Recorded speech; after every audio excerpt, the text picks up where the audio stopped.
Assalamualaikum, dear students of 6th class. How are you? I hope all of you will be fine. Let's start our third lecture of English. English का third lecture start करते हैं और इसके लिए हम open करेंगे page number 25। Page number 25 open करेंगे। Page number 25 पे हमारा सेक्शन बी चल रहा है द स्टोरी स्टार, जिसका पेज नंबर 24 हमने सेकंड लेक्चर में कर लिया था। आज हम इसका थर्ड लेक्चर स्टार्ट करते हैं पेज नंबर 25 से।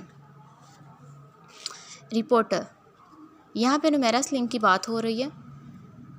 हमने प्रीवियसली भी पढ़ा था, नुमेरस लिंक की बात हो रही है जिसका इंटरव्यू किया जा रहा है। रिपोर्टर से कुछ क्वेश्चन कर रहे हैं और वो इन क्वेश्चंस के रिप्लाई कर रही है। आज हम इसका स्टार्ट करते हैं। रिपोर्टर क्या क्वेश्चन कर रहा है? How did you feel when a common person like yourself was introduced by none other than Richard Branson to the international media in the presence of Arab royalty? How did you feel? आपको कैसा महसूस हुआ था, आपको कैसा लगा था? When a common person like yourself, जब आपकी तरह एक आम सा इंसान, एक आम सी खातून, was introduced by none other than Richard Branson, जिसको मुतारिफ़ करवाया गया था किसी और से नहीं बल्कि रिचर्ड ब्रैनसन से, टू द इंटरनेशनल मीडिया, बैनुल-अक़वामी मीडिया को मुतारिफ़ करवाया गया था आपसे, in the presence of Arab royalty, Arab royalty की मौजूदगी में, यानी कि अरब रॉयल्टी की मौजूदगी में जब आपको इंट्रोड्यूस करवाया गया था तो आपको कैसा महसूस हुआ था? नुमेरा क्या रिप्लाई करती हैं? It was a great evening, ये बहुत ही अच्छी शाम थी। I had mentally prepared my self, मैं ज़हनी तौर पर बिल्कुल तैयार थी। But still it was awesome, लेकिन फिर भी ये बहुत ही अच्छी, बहुत शानदार थी। I was probably the second member of Virgin Galactic who was introduced by Richard Branson.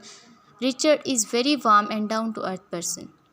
वो कह रही है मैं शायद दूसरी मेंबर थी इस ग्रुप की, वर्जिन गैलेक्टिक ग्रुप की, जिसको रिचर्ड ब्रैनसन ने ख़ुद मुतारिफ़ करवाया था। और रिचर्ड ब्रैनसन बहुत ही वार्म, गर्म और अच्छी तबीयत के मालिक हैं। रिपोर्टर सेकंड क्वेश्चन क्या करता है? There is competition in the commercial space travel industry. वो कह रहा है कमर्शियल स्पेस ट्रेवल इंडस्ट्री में, यानी कि तिजारती तौर पर जो भी खलाई सफ़र के इंडस्ट्रीज़ हैं उनमें ये हमेशा से कंपटीशन रहा है। Why did you choose to become a member of Virgin Galactic? तो आपने उन सारी इंडस्ट्रीज़ को छोड़कर वर्जिन गैलेक्टिक का मेंबर बनना ही क्यों पसंद किया? What is so special about this venture? इस ख़तरनाक और कठिन काम के बारे में ऐसा क्या स्पेशल था? नुमेरा क्या कहती हैं? There is undoubtedly a lot of competition around. वो कहती हैं यहाँ पे यकीनन बहुत सारा कंपटीशन है, बहुत ज़्यादा मुकाबला पाया जाता है। But nobody has a real spaceship yet, लेकिन किसी के पास भी असली खलाई जहाज़ मौजूद नहीं है। Virgin is the only company which has its own spaceship, और ये वर्जिन ही सबसे पहली एक ऐसी कंपनी है जिसके पास अपना हवाई जहाज़ मौजूद है। That has been test flown, जिसका उड़ाकर टेस्ट भी किया गया है, मुआयना भी किया गया है। The worldly famous engineer Burt Rutan has design the Virgin Galactic spaceship, और दुनिया के बहुत ही मशहूर इंजीनियर जिसका नाम है बर्ट रटन, उसने इस वर्जिन गैलेक्टिक स्पेसशिप को डिज़ाइन किया है, बनाया है। रिपोर्टर नेक्स्ट क्वेश्चन क्या करता है? Will you be able to survive the rigorous training for a space flight? Reporter कह रहा है क्या आप इस काबिल थी कि आप वहाँ पे सर्वाइव कर सकती रिगोरस ट्रेनिंग, इसकी जो मुश्किल और कठिन ट्रेनिंग थी फॉर अ स्पेस फ़्लाइट, जब आपने स्पेस में फ़्लाइट यानी कि जाना था तो आप के लिए कितना मुश्किल था? नुमेरा क्या रिप्लाई करते हैं? You can not go into space if you have blood pressure and heart related problems. वो कह रही है आप स्पेस में हला में तब तक नहीं जा सकते जब तक आपको कोई ब्लड प्रेशर है, या फिर आपको हार्ट रिलेटेड प्रॉब्लम, या फिर दिल से मुतल्लिक कोई मसला है। And I am a healthy individual, और मैं एक सेहतमंद इंसान हूँ। So there is no vertical launch involve, so इसमें कोई ऐसा मामला नहीं था कि मैं ना जा सकती। The venture is more commercially viable, तो ये तिजारती तौर पर भी काबिल अमल थी, यानी कि मैं जा सकती थी। In the upper atmosphere we will be travelling at 3 times the speed of sound. वो कह रही इन द अपर एटमॉस्फेयर, भलाई आबो हवा में, यानी कि ऊपर वाला जो एटमॉस्फेयर होता है उसकी बात कर रही है वो।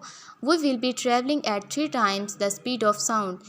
जितनी आवाज़ होती है, आवाज़ की स्पीड से 3 गुना ज़्यादा हम लोग सफ़र कर रहे थे। And we will experience 3G forces and a weightless environment. और वहाँ पे हमने 3G फोर्सेस का तजुर्बा किया, मुशाहिदा किया, और बेवज़न माहौल का, यानी कि वहाँ पे वज़न को बिल्कुल भी महसूस नहीं किया जाता, यूँ महसूस होता है जैसे हर चीज़ वेटलेस है। ऐसा वहाँ पे माहौल था जिसका हमने सामना किया।